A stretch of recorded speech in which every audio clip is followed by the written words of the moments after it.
Hoy continuamos ese recorrido de Jesús por las diferentes etapas de su juicio hasta la cruz.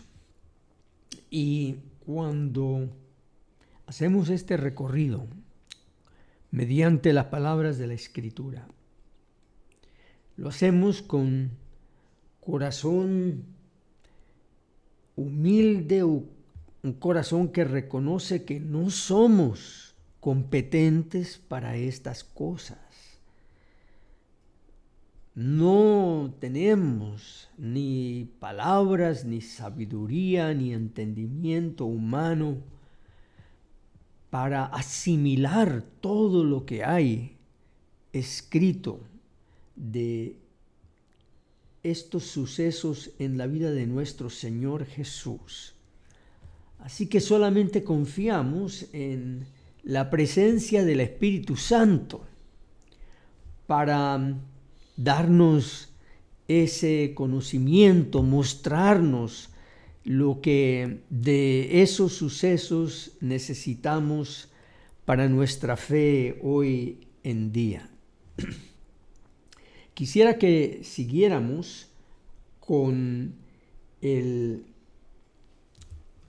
recorrido que nos da el apóstol, el evangelista Juan en el capítulo 18 de su evangelio. Juan, el discípulo amado. Y vamos a ver cosas acá hoy que solamente por medio del Espíritu Santo podemos ver y cada cual asimila en su corazón.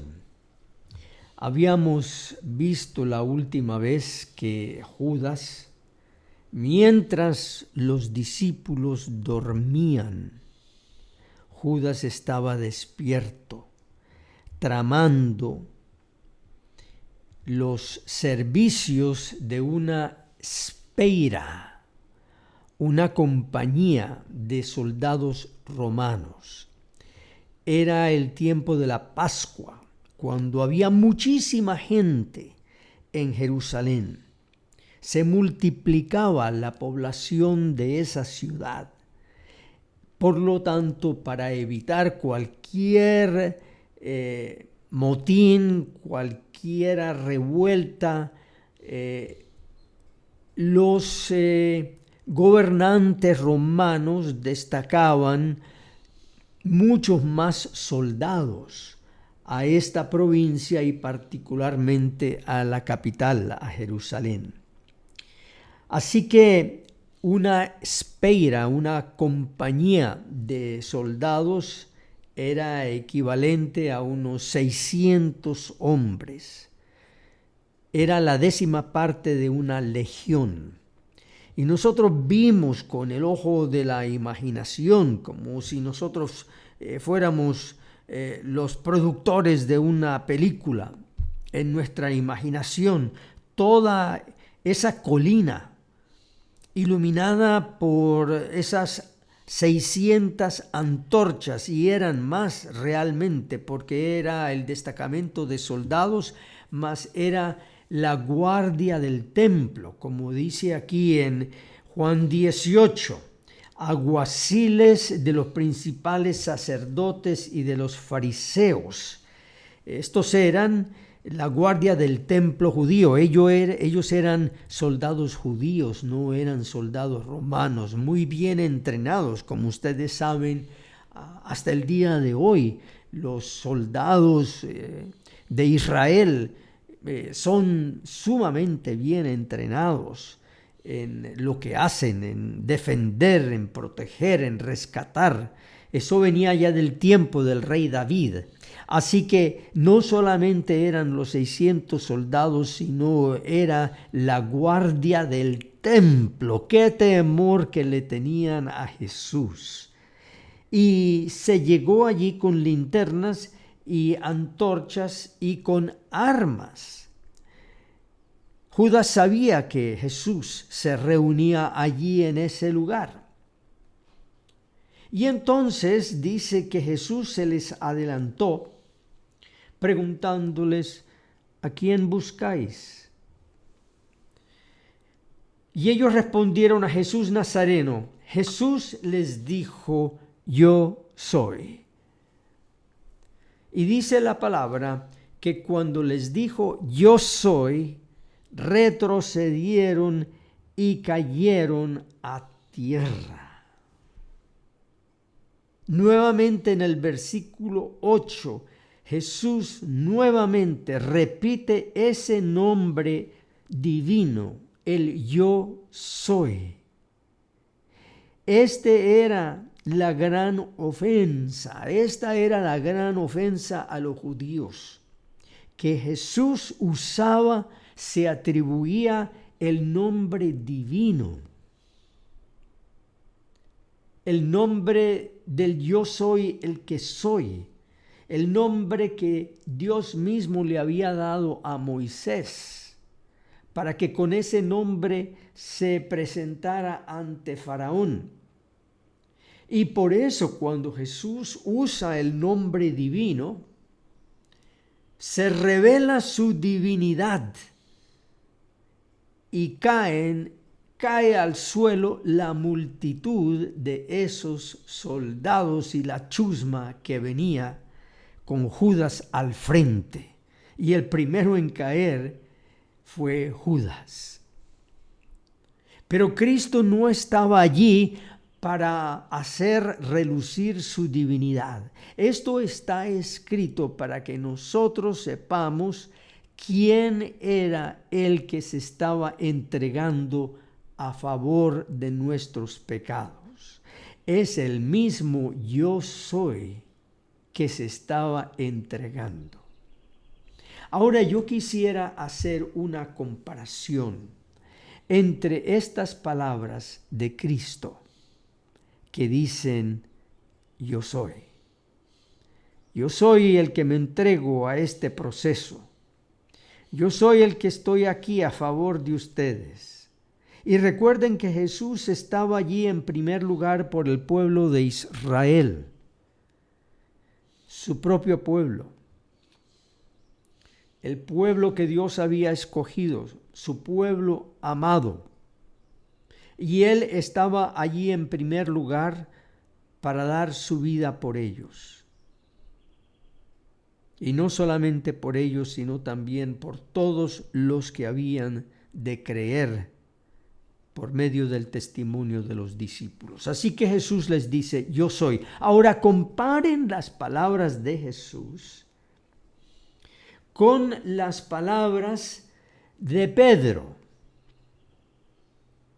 Cuando entran al patio del sumo sacerdote Caifás, y quiero ponerle el nombre de Caifás al sumo sacerdote, porque Jesús, el sumo sacerdote, el eterno sumo sacerdote, entra atado al patio del sumo sacerdote terrenal y se presenta este gran contraste entre los dos sumos sacerdotes. Jesús sí sabe quién es Caifás. Es un sumo sacerdote terrenal, que su reino, es decir, su función como sumo sacerdote terrenal dura solamente 1 año. Pero está a punto de ser derrocado por el máximo sumo sacerdote que es Jesús. El pontífice de los pontífices es el nombre de Jesús. De hecho, en el idioma latín, cuando en la Biblia se habla de Jesús como el pontífice, se habla de él como el pontifex, el pontifex. Se habla de Jesús de esa manera, para decir es el sumo sacerdote. Entonces están allí en el patio de Caifás, sumo sacerdote con sumo sacerdote. Y dice en el versículo 19, en el versículo 16, mas Pedro estaba afuera a la puerta. ¿Por qué? Porque seguían a Jesús, dice el versículo 15, seguían a Jesús Simón, Pedro y otro discípulo. De esta manera Juan se menciona a sí mismo. Era la costumbre de un autor de esconderse detrás de una referencia a una tercera persona. Así que cuando dice aquí que seguían a Jesús Simón, Pedro y otro discípulo, se refiere al escritor de este evangelio. Por eso sabemos que Juan vio y escuchó todas estas cosas. Y este discípulo era conocido del sumo sacerdote. Era conocido de Caifás. Allí hay otra historia muy interesante que nosotros no sabemos, porque eran conocidos y aparentemente había una buena relación. Y dice que entró con Jesús al patio del sumo sacerdote. Qué privilegio el de Juan, entrar al patio de Caifás, el sumo sacerdote terrenal, acompañando a el verdadero sumo sacerdote. Y nos dice que Pedro estaba fuera. Pedro no era conocido. Salió pues el discípulo que era conocido del sumo sacerdote, es decir, Juan, y habló a la portera e hizo entrar a Pedro. Estas cosas se hacían en aquellos tiempos. Mira, que yo lo conozco. Este es un amigo mío, déjalo entrar. Él no tiene nada que ver en contra de lo que está pasando acá. Mira, ábrele la puerta.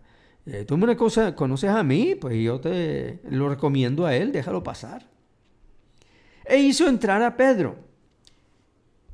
Entonces la criada portera dijo a Pedro, estaba haciendo muy buena labor la criada portera, porque lo revisó de pies a cabeza y seguramente le dijo, déjame ver tu cara. Quiero saber quién eres tú. Muy buena portera. No se fió solamente en la palabra de Juan. Y cuando le ve la cara, le dice, ¿no eres tú también de los discípulos de este hombre? Es decir, ella también era muy buena portera, porque tenía una buena memoria. Me gusta esta criada como vigilante. Está haciendo buen trabajo. Y dijo Pedro, no lo soy. Y allí es donde yo quiero que veamos este contraste. Jesús dice, yo soy. Pedro dice, no lo soy. Allí en ese contraste está el evangelio. Está la palabra de salvación. Está la manera como nosotros entramos al Padre. Entramos por el eterno yo soy, que frente a la turba, a la chusma, a esos 600 soldados que nos representan a todos nosotros, Él dice, aquí estoy, yo soy, aquí estoy, llévenme, porque yo estoy atado, estoy comprometido a dar mi vida por sus rebeliones. Llévenme. El contraste con Pedro es que Pedro dice, yo no soy. No nos podemos confiar en ningún ser humano como el camino para nuestra salvación. Inclusive de nosotros mismos somos los primeros en decir: yo no soy. El momento en que nosotros digamos: sí, yo soy,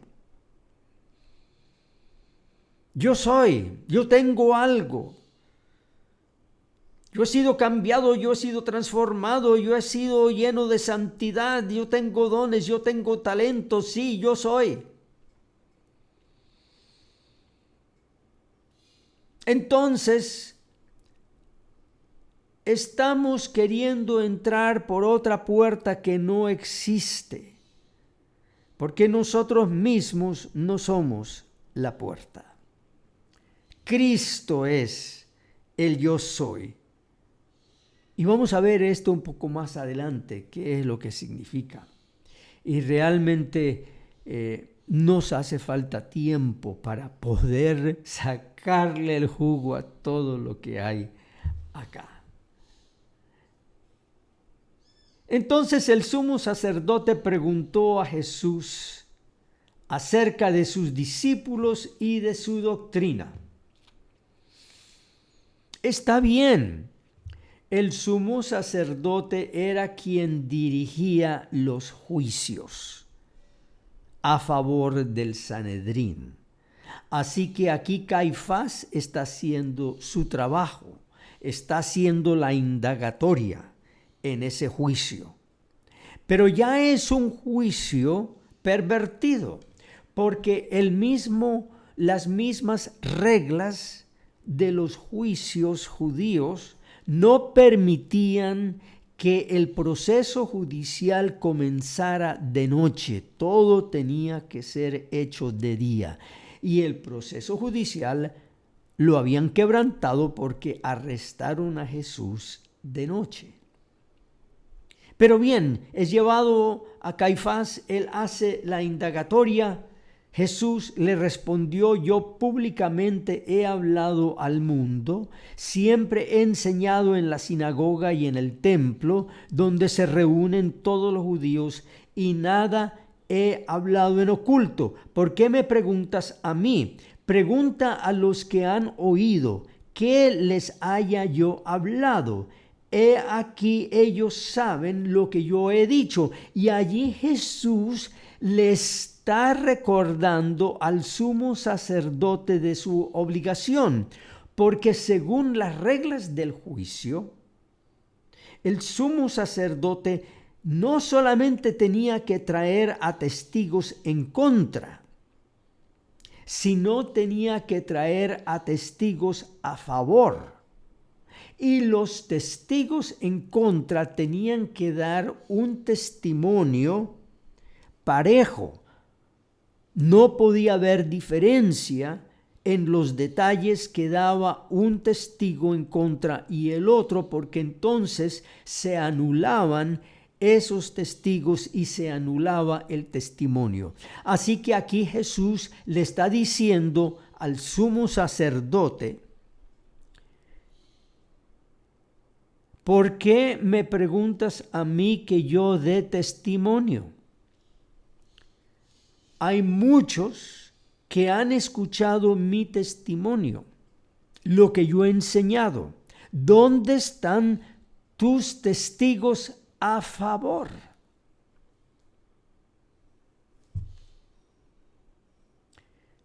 La palabra de Dios en Isaías 53 nos dice que por juicio, por cárcel y por juicio fue quitado. ¿Ven ustedes allí? Por cárcel y por juicio fue quitado. Fue cortado de la tierra de los vivientes y por la rebelión de mi pueblo fue herido. Él fue quitado por juicio. Aquí ni siquiera dice fue juzgado, sino que fue un juicio torcido para quitarlo. Pero así estaba escrito. Y el Señor Jesús se sometió a ese juicio perverso, un juicio torcido, y los que tenían los reglamentos para el juicio, las leyes, movieron el reglamento de acuerdo a su conveniencia. Recordemos eso, porque más de una vez muchos de los que me están escuchando en este momento han pasado por juicios injustos, en que las personas que los juzgan mueven la ley y los reglamentos a su conveniencia para que, sea como sea, tú seas condenado. Eso no quiere decir que nos debemos quedar callados, porque el mismo Jesús le hizo recordar al sumo sacerdote que tenía que tener allí testigos a su favor, repitiendo sus enseñanzas: amad a vuestros enemigos. Bienaventurados los pobres en espíritu, porque de ellos es el reino de los cielos. Y testigos que dieran el testimonio de las enseñanzas de Jesús, porque ellos lo estaban acusando, número 1, de blasfemia y número 2, de sedición, es decir, de que él se estaba levantando contra el César, de que él se estaba haciendo rey de los judíos, y por lo tanto eso presentaba una amenaza a Herodes, que en aquel momento era el rey, y también el rey de ese sector, el nombrado de ese sector, y también se estaba levantando contra el César, lo cual se verá más tarde. Así que cuando Isaías dice por cárcel y por juicio fue quitado, él está hablando de este momento ante Caifás.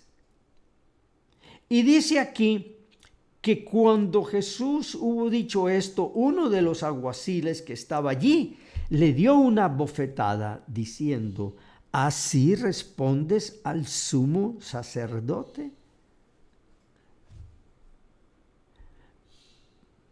Pero recordemos que es el sumo pontífice Jesús quien tiene toda la autoridad de responderle al sumo sacerdote, que está actuando en contra de su misión, en contra de su función, porque era el oficio, era la responsabilidad del sumo sacerdote decir: aquí está el Cordero de Dios que quita el pecado del mundo. Entonces, en este momento, dice Jesús: si he hablado mal, testifica en qué está el mal, y si bien, ¿por qué me golpeas?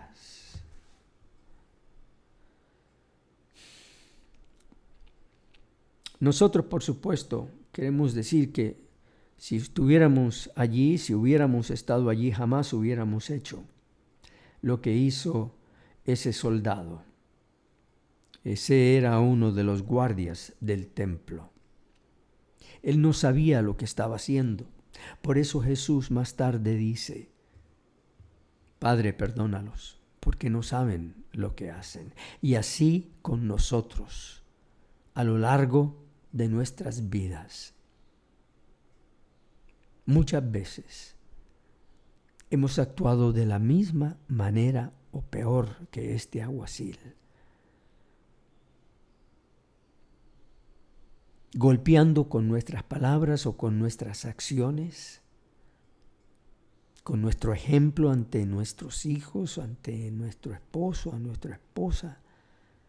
Hemos estado golpeando la propia persona de Jesús. Ahora nos dice el evangelista San Mateo, cuando relata de este mismo episodio, que Jesús callaba. Entonces el sumo sacerdote le dijo: te conjuro por el Dios viviente, que nos digas si eres tú el Cristo, el Hijo de Dios. Jesús le dijo: tú lo has dicho. Acaba de salir de tus labios. En ese conjuramento yo escucho que tú sí sabes quién soy yo. Y le añade Jesús y le dice: además os digo que desde ahora veréis al Hijo del Hombre sentado a la diestra del poder de Dios y viniendo en las nubes del cielo.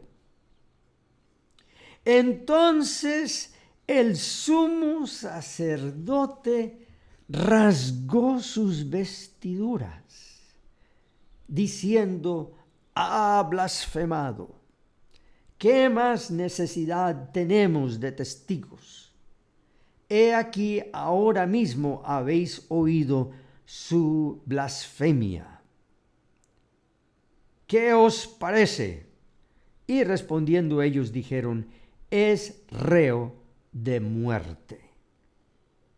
Yo quiero señalar aquí dos cosas, porque la misma ley del sumo sacerdote dada por Moisés en Levítico 21:10 dice: y el sumo sacerdote entre sus hermanos, sobre cuya cabeza fue derramado el aceite de la unción, y que fue consagrado para llevar las vestiduras, no descubrirá su cabeza ni rasgará sus vestidos. Y aquí en este momento, Caifás, acusando a Jesús de blasfemia, de haber cometido un quebranto contra la ley de Moisés, es el primero en quebrantar la ley al rasgar sus vestiduras. Pero cuando rasga sus vestiduras, él se está desacreditando como sumo sacerdote porque ha quebrantado un reglamento en que regía el comportamiento del sumo sacerdote. Así que de aquí en adelante solo queda un solo sumo sacerdote, y es el que está delante de él para perdonarlo, para dar su vida, derramar su propia sangre. Y además lo que sucede entonces, porque está reunido el Sanedrín. Allí está reunido el Sanedrín en juicio. El Sanedrín estaba compuesto por 70 personas más el sumo sacerdote 71. Y entonces él, no pudiendo sacar a dos testigos en contra que dieran el mismo testimonio, él conjura a Cristo que dé testimonio en contra de sí mismo, y entonces utiliza el testimonio de Cristo cuando él habla la verdad y dice: aquí está el Hijo del Hombre. Él utiliza ese testimonio para condenar a Jesús de muerte, cosa que era prohibida también en la ley judía. Era prohibido usar el testimonio del acusado en contra de sí mismo como prueba para condenarlo al castigo. Así que aquí comete otra falta el sumo sacerdote. Es decir, queda totalmente desacreditado. Todo poder humano se desacredita ante el sumo sacerdote, porque solo podemos tener uno solo, aquel que vertió su sangre por nosotros en la cruz. Así que el Sanedrín responde a la pregunta de Caifás: ¿qué os parece? Y respondiendo ellos dijeron: es reo de muerte. Y con esta condena también quebrantan un acuerdo que tenían los judíos con los romanos, que el Sanedrín no tenía la facultad de condenar a nadie a muerte. Ellos podían imponer otros castigos, pero no podían la facultad de condenar a Cristo a muerte. Y es por eso que ellos le dicen después a Pilato que Jesús se hace pasar por rey de los judíos y que ellos no tienen ningún otro rey sino al César, y que si Pilato quiere ser amigo del César, él se va a crucificar a este Jesús, porque este Jesús se hace pasar como rey, para que entonces Pilato pueda condenar a Jesús a muerte por sedición. De tal modo que los judíos no iban a estar contentos con nada menos que la muerte de Jesús. Y aquí ellos dan un reo de muerte, quebrantando también el acuerdo, el convenio que tenían con Roma, que ellos no podían condenar a nadie a muerte.